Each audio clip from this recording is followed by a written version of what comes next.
Então, lá nos anos 2000, ele estava palestrando num evento e a década seguinte, segundo os especialistas da época, os médicos, os cientistas, seria a década do cérebro.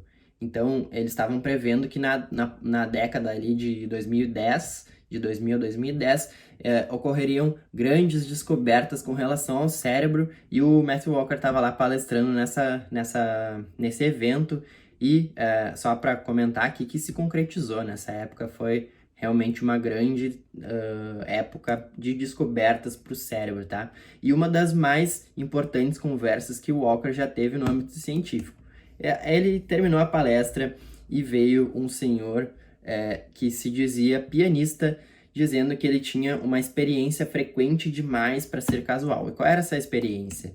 Ele treinava exaustivamente uma peça científica até tarde da noite. Isso era o senhor dizendo para o Matthew Walker nos anos 2000, e esse senhor era pianista. Então ele treinava exaustivamente uma peça científica, eventualmente ele cometia o mesmo erro no mesmo momento e ia para a cama frustrado. Então ele estava lá treinando, ele errava num ponto lá que ele não conseguia ultrapassar aquela linha e ele ia dormir, e na manhã seguinte simplesmente consigo tocar com perfeição. Ou seja, ele treinou, foi dormir, quando ele acorda, ele vai lá e toca e consegue tocar com perfeição.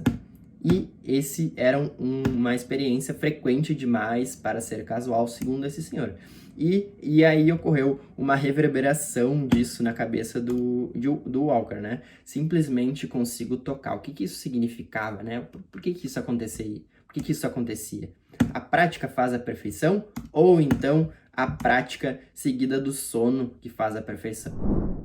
Olá, seja bem-vindo à série Os Incríveis Benefícios do Sono para o Cérebro. Se tu não me conhece, muito prazer, eu sou o Leonardo Framit, e aqui é uma série de vídeos que eu trago benefícios do sono para o cérebro, que eu tirei desse grande livro aqui, Por que Nós Dormimos, do Matthew Walker.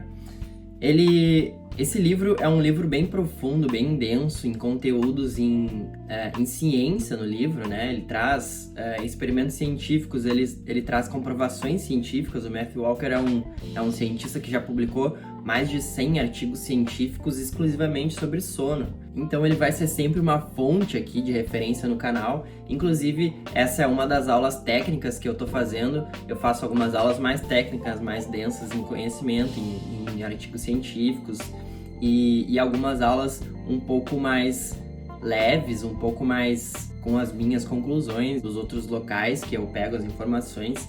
E essa é uma das aulas que eu adoro fazer, que eu gosto de ler, de estudar, de sintetizar e tá aqui ensinando pra ti no YouTube. Então vamos direto pra aula, então. O que você vai aprender nessa série, né? Lembrando que é uma série de 4 aulas, essa é a última aula, eu já gravei as 3 primeiras, vamos só revisar o que eu falei nas 3 primeiras aulas. Se tu caiu aqui de paraquedas na aula 4, eu recomendo fortemente que tu assista cada uma das aulas, mas apesar disso, são aulas que têm conhecimentos que vão se encaixando. Tu pode assistir as aulas individuais, mas eu recomendo que tu comece da aula 1, tá? Então na aula 1 a gente viu porque o sono é importante antes do aprendizado, porque é importante a gente dormir para aprender, para liberar espaço físico no cérebro. E além disso, no final da aula eu mostrei algumas dicas para estudantes melhorarem a capacidade de aprendizado e memória. Basicamente são algumas formas que os estudantes podem aplicar em si mesmo para dormir, se não me engano falei de soneca, falei de algumas formas para eles melhorarem o sono, para eles liberarem espaço físico no cérebro deles para melhorar a capacidade de aprendizado, né? Na aula 2 eu falei sobre por que o sono é importante também depois do aprendizado. Não basta a gente dormir antes do aprendizado, a gente tem que dormir depois do aprendizado para consolidação das memórias aprendidas. E a incrível correlação entre o sono e a capacidade de aprender. Foi o que a gente tratou na aula 2. Na aula 3 foi o sono definindo as memórias relevantes. A gente viu que a ciência tá caminhando a passos largos em técnicas para selecionar as memórias que são importantes e as memórias que não são importantes. A gente viu que tem ainda experimentos sendo feitos para definir quais são como é que o sono pode apagar aquelas memórias que, por exemplo, de traumas, de pessoas que sofreram algum tipo de trauma, alguma memória ou também de drogas. Então o sono atuando nessa parte também de esquecimento da memória é um tópico bem atual, bem relevante. E além disso também a gente viu que a gente viu algumas ferramentas da ciência atuando no sono, alguns experimentos. Foi uma aula bem completa, bem densa, né, de conteúdo, com vários experimentos e experimento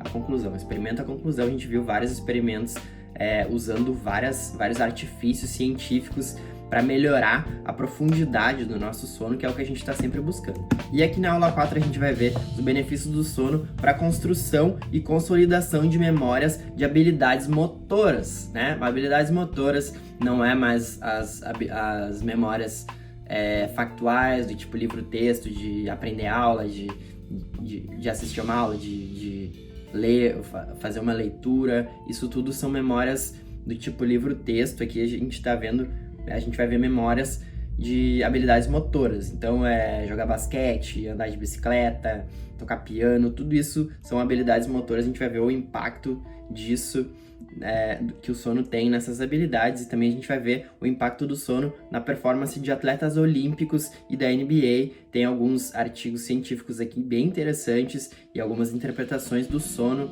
Tudo isso a gente vai passar aqui nessa aula. É uma aula bem interessante, tá? Então vamos lá, vamos falar das fontes. Na verdade foi uma grande fonte aqui, como sempre, o livro aqui, Porque Nós Dormimos. É um capítulo que fala bastante sobre os benefícios do sono para o cérebro, que eu trouxe aqui basicamente resumido com algumas adaptações. E eu também trouxe alguns artigos científicos da área, que eu vou deixar todas as fontes aqui embaixo.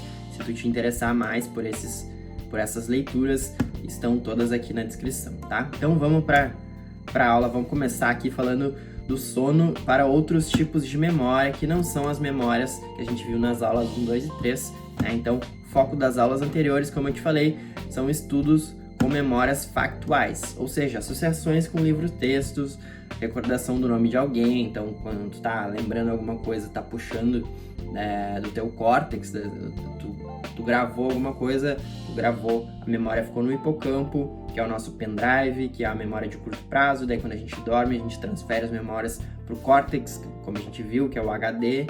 E essas memórias, elas são basicamente as coisas que tu tá puxando do córtex, aqueles aprendizados que tu teve, recordações. Então, memórias factuais, tá? Esse não é o foco da aula. O foco atual são as memórias de habilidades motoras, como eu falei, tá? Andar de bicicleta, tocar um instrumento, praticar um esporte, procedimento cirúrgico de um médico, por exemplo. Se o médico tá privado de sono, ele vai ficar com habilidades motoras prejudicadas. Isso é um assunto seríssimo que a gente vai ver hoje também. E também pilotar um avião e entre outras habilidades aí, tá? Então, a expressão memória muscular tá errada, né? A gente ouve muita gente falando memória muscular. Isso é da tua memória muscular. Na verdade, essa expressão tá errada, tá? O nosso músculo não tem memória, não existe memória dentro do nosso músculo. O correto é a memória cerebral. Por que memória cerebral, né?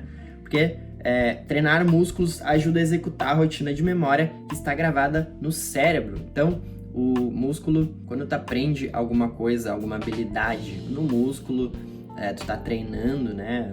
Tu tá de alguma forma aprendendo algo focado no teu músculo, tu tá gravando essa rotina no teu cérebro, tá? E não é no teu músculo. Isso é uma consideração que o Matt Walker fez no livro, que eu resolvi colocar aqui também porque eu achei importante, tá?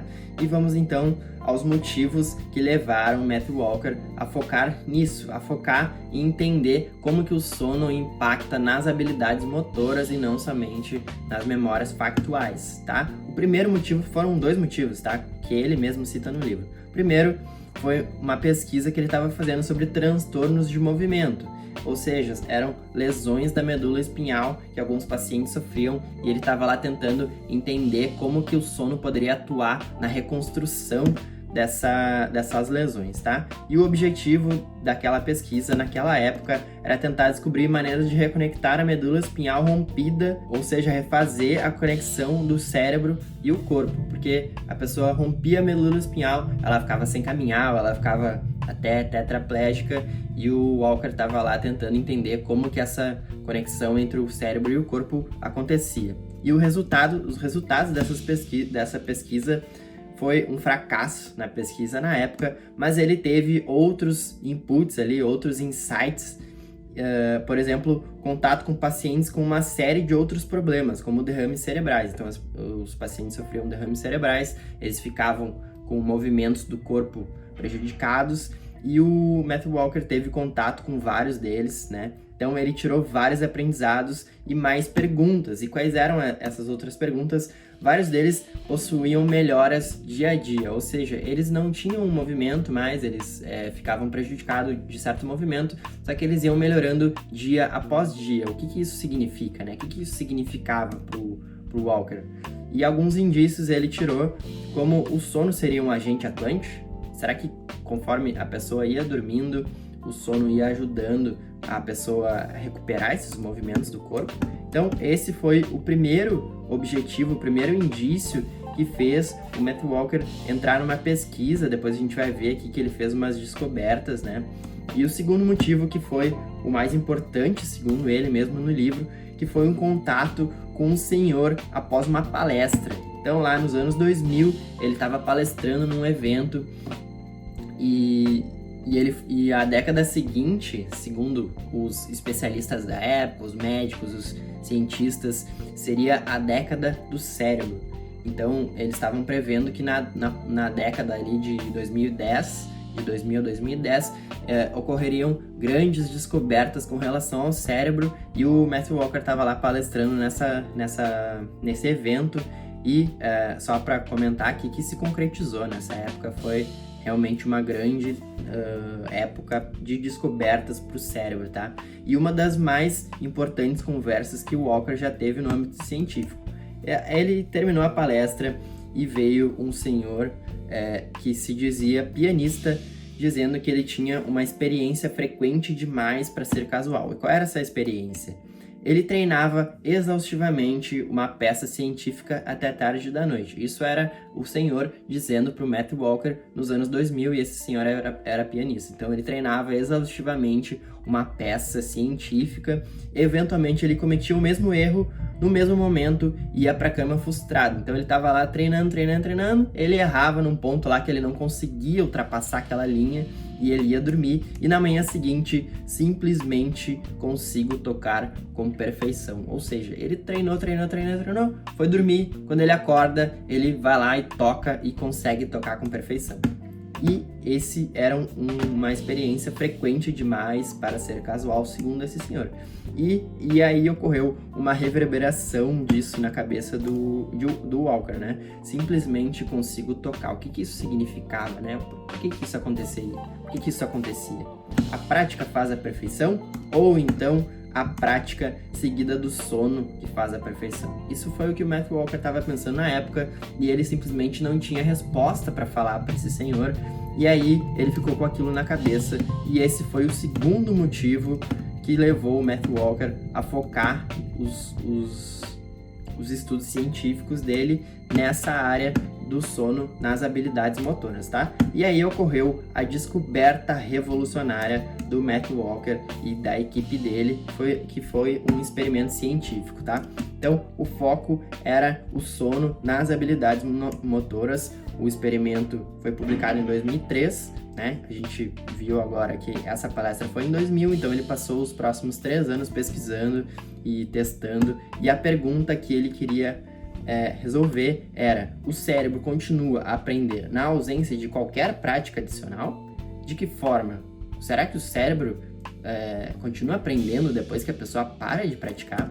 E as hipóteses eram 3 hipóteses. A primeira era somente com o tempo, não interessa se a pessoa estava dormindo ou acordada. Será que o cérebro, depois de um tempo, ele ainda está aprendendo depois que a pessoa praticou? A segunda hipótese, o tempo acordado. Será que quando a pessoa está acordada, ela está aprendendo?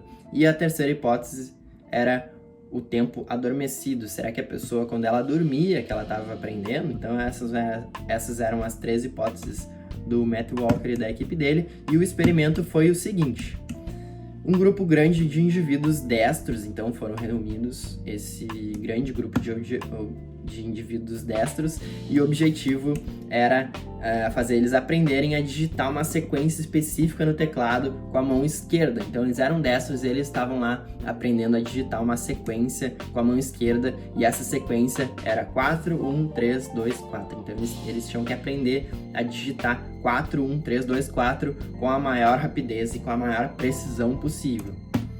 E a rotina, então, eles treinavam por 20 minutos e depois o grupo era dividido, né, em 2 grupos. O primeiro grupo treinava pela manhã e eles ficavam acordados por 12 horas e depois o novo teste à tarde. Então, eles treinavam pela manhã por 20 minutos, ficavam acordados por 12 horas e testavam de novo à tarde, ver o que acontecia, se eles estavam aprendendo, se o cérebro deles estava consolidando aquilo que foi aprendido simplesmente por ficarem 12 horas acordados. E o segundo grupo treinava à tarde, treinava à noite. O novo teste era pela manhã, após uma boa noite de sono, né, de 8 horas, e o mesmo período de 12 horas acontecia. Então, depois de 12 horas, eles dormiam dentro dessas 12 horas, e na manhã seguinte, eles treinavam também. Eles faziam um teste para ver o que acontecia com a habilidade que eles estavam adquirindo. Então, a rotina ali, depois disso tudo, eles testavam o que acontecia e os resultados foram surpreendentes. O grupo 1 acordado não sofreu significativa melhora no desempenho, então eles estavam mais ou menos lá na mesma faixa de aprendizado, e o grupo 2, que dormiu, teve uma melhora de 20% na rapidez e 35% na precisão. Então, simplesmente o grupo que dormiu, né, eles testavam, os 2 grupos testaram por 20 minutos, treinaram por 20 minutos, o que dormiu teve melhoras na rapidez e na precisão, e o que ficou acordado não teve melhoras. Então, e depois disso também é bom frisar que eles fizeram um novo teste nesse grupo 1 de indivíduos acordados. Então, esse grupo 1 que treinou pela manhã, eles ficaram 12 horas acordados, treinaram de novo à tarde, não sofreram significativas melhorias, e depois eles foram expostos às mesmas circunstâncias do grupo 2, ou seja, eles passaram mais 12 horas, eles dormiram dentro dessas 12 horas, dormiram 8 horas, e o resultado foi exatamente igual ao registrado no grupo 1. Aliás, no grupo 2. Então, quando as pessoas ficavam acordadas, elas não sofriam melhoras significativas. Quando elas dormiam, elas sofriam melhoras significativas. Então, a gente conclui que o sono, sim, tem impacto direto no aprendizado das memórias motoras, tá? Das habilidades motoras. E o artigo está publicado aqui, eu vou deixar o link na descrição. E as conclusões, então, o cérebro continua a melhorar memórias de habilidades na ausência de qualquer prática adicional. Isso foi algo revolucionário, e depois a gente vai ver qual foi o impacto disso nos atletas olímpicos e em atletas de alta performance, né? O que isso significa para os atletas, né? Porque os atletas trabalham com habilidades motoras. Então, o Matt Walker concluiu que é a prática seguida de uma noite de sono que faz a perfeição. Então não adianta tu ficar praticando por horas exaustivamente se tu não dormir. Depois que tu dormir, que tu vai ser elevado à perfeição, tá? Então, como o sono faz isso, né?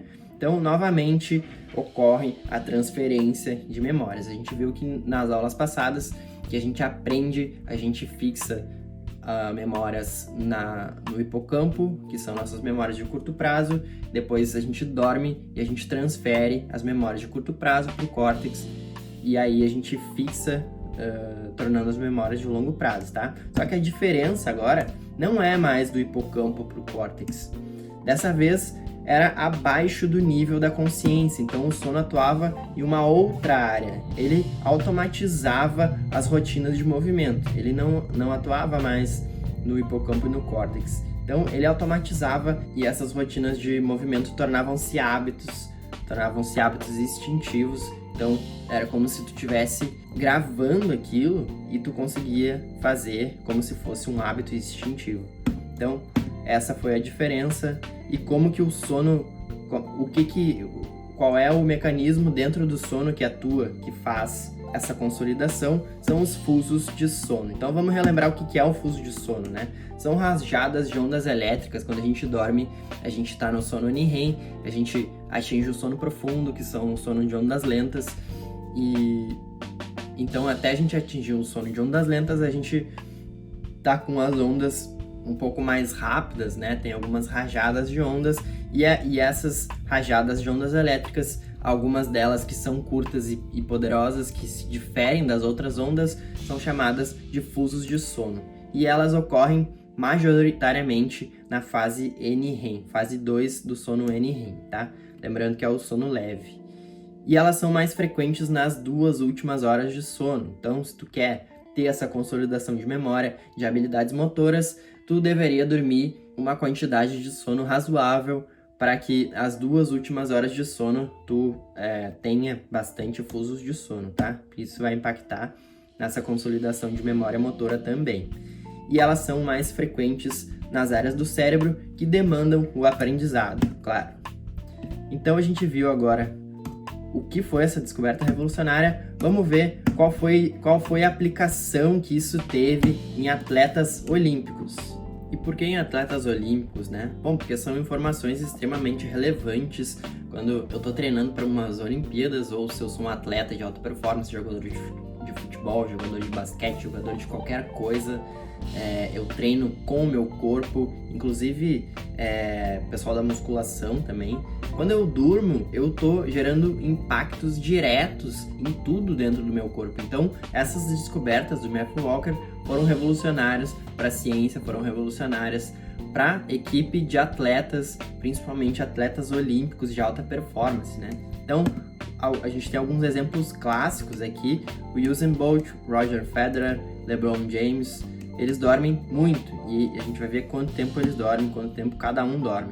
O Usain Bolt dorme cerca de 9 horas e meia a 10 horas de sono por dia, mais as sonecas estratégicas. Ele dorme realmente muito, ele masterizou o sono, ele entendeu quanto o sono impacta dentro do corpo dele, quanto o sono faz diferença na performance dele.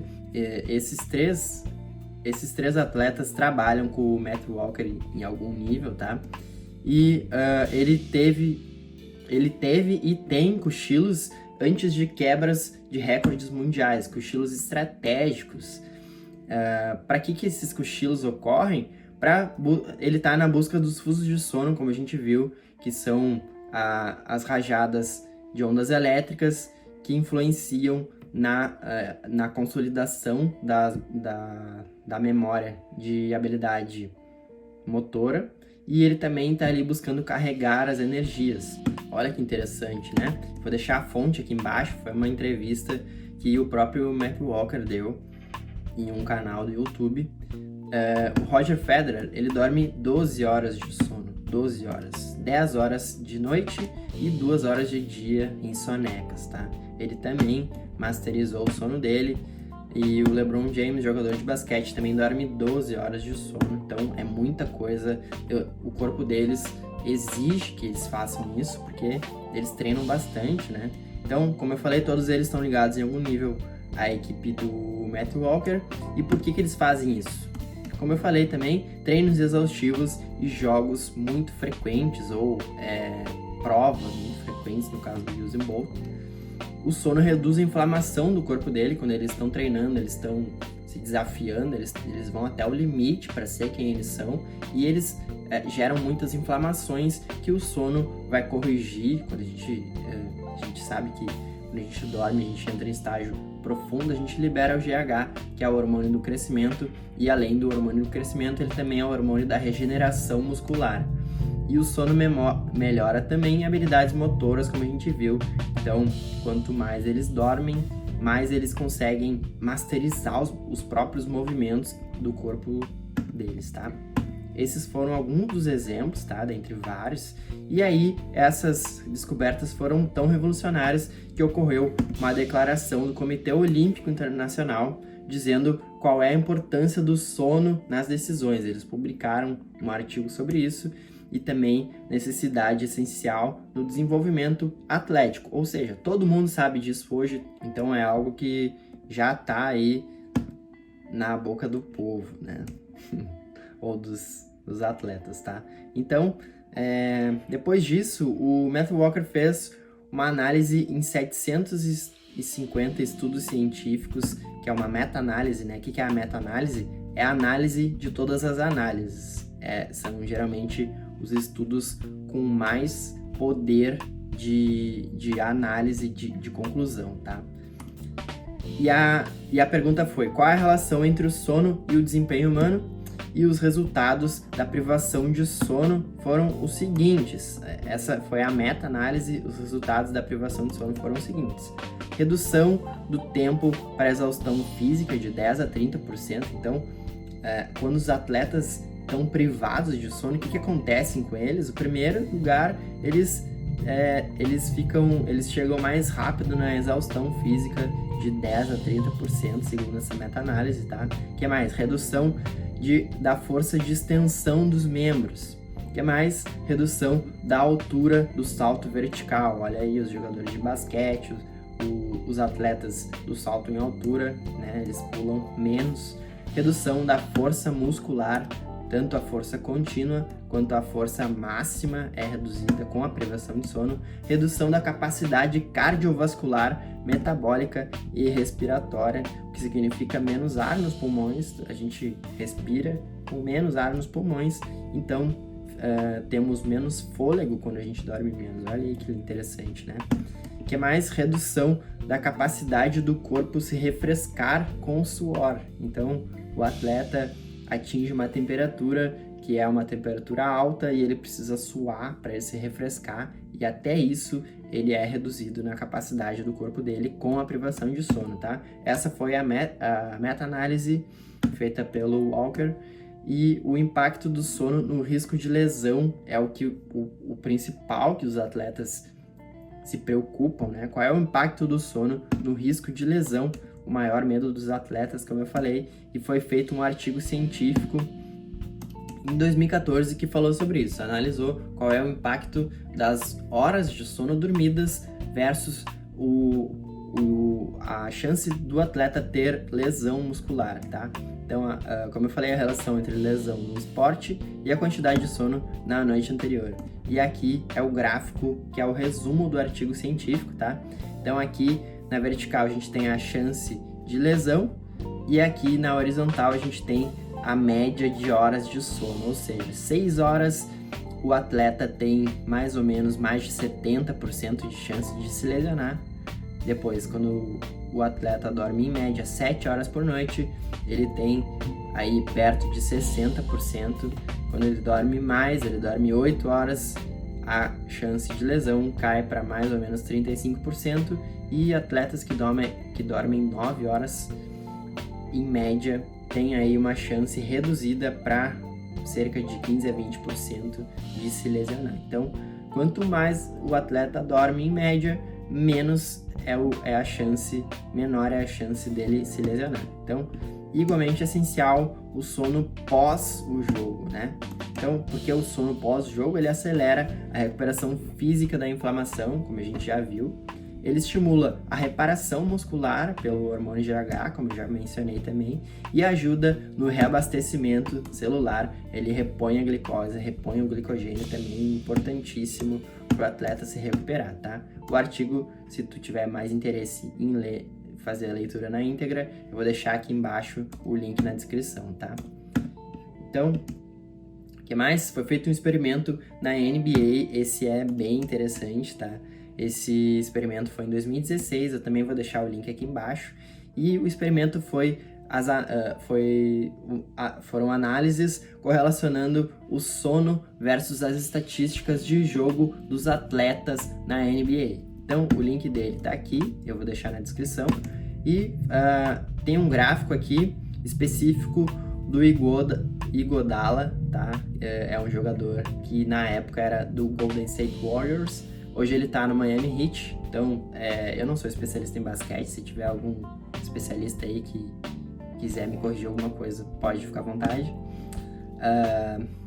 mas esses dados analisavam as noites em que o Iguodala dormia menos de 8 horas versus as noites que o Iguodala dormia mais de 8 horas, e o resultado foi o seguinte: essas estatísticas relacionavam quando o Iguodala dormia mais de 8 horas e menos de 8 horas. Então, quando ele dormia mais de 8 horas, ele aumentava em 29% os pontos por minuto em jogo, ele aumentava em 12% os minutos jogados, claro, ele tinha mais fôlego, ele participava mais, então ele ficava mais em campo, ele aumentava em 9% a porcentagem de arremessos livres, ele aumentou em 2% a porcentagem de 3 pontos, de arremessos de 3 pontos, ele diminuiu em 45% as faltas cometidas, ele tinha habilidades maiores, então ele cometia menos faltas, e ele reduziu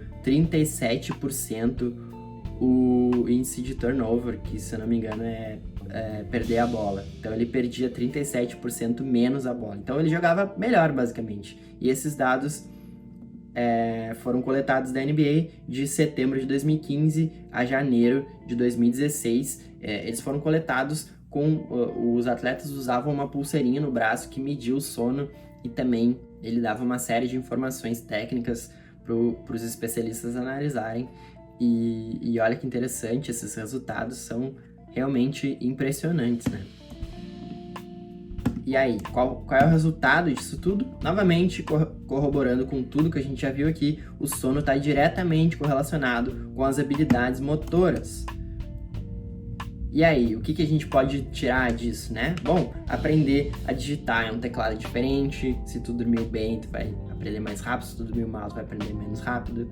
Os cirurgiões aprendendo novos procedimentos. Os médicos aí que estão me ouvindo, que ficam sem dormir, que estão em plantão por vários dias e horas seguidas, eles vão lá e fazer uma cirurgia, eles estão privados de sono, eles vão ter menores habilidades motoras para fazer aquela cirurgia, vai ter um risco gigante, vai ter um aumento gigante na possibilidade de cometerem erros cirúrgicos, né? O que mais? Pilotos aprendendo a pilotar um novo modelo de avião, também o sono é importantíssimo. As crianças aprendendo a caminhar, a gente consegue perceber que há um aumento significativo do sono NREM e fusos de sono nessa idade. Então, as crianças estão lá aprendendo novas habilidades muito impressionantes para elas naquela época. Elas estão aprendendo a caminhar, ficar de pé, basicamente, né? Então, elas estão aí dormindo mais, dormindo melhor. E além disso também a gente tem como resultado o NREM atuando no aprendizado e refinamento dessas habilidades, como a gente já viu com os fusos de sono, tá? Então esse foi o experimento da NBA, e eu fechei o parênteses aqui nos atletas olímpicos. Então vamos fechar o parênteses inicial agora, as respostas para as perguntas iniciais do Matt Walker. Então ele estava se perguntando lá, né, a qualidade do sono está correlacionada com a recuperação de funções motoras naquela pesquisa que ele estava fazendo? E a resposta é que sim. Saiu um artigo de 2008, eu vou deixar o link dele aqui na descrição. A quantidade de sono sim está correlacionada com a recuperação de funções motoras. E a outra pergunta, o sono determina o reaprendizado de habilidades de movimento? E a resposta também é sim. Então o Matt Walker estava certo, o pianista estava certo, ele tem que dormir para levar a perfeição nas práticas. E também é um artigo que saiu em 2009, o link também está na descrição, se tu tiver mais interesse na leitura, no aprofundamento do assunto, tá? Então a aula foi isso, fechamos a série dos incríveis benefícios do sono para o cérebro. Foi uma série bem completa, que a gente passou por vários assuntos, vários temas aqui, né? E se tu quiser saber mais, te inscreve no canal. Facebook e Instagram tá aqui embaixo, Leonardo Framit, e também tem um canal no Telegram que eu publico conteúdos exclusivos, eu mando áudios lá e eu vou mandar o PDF dessa aula e das outras aulas para, se tu quiser revisar os conteúdos, tá lá o PDF bonitinho. Então é isso, fechamos a série, te vejo no próximo vídeo e na próxima série.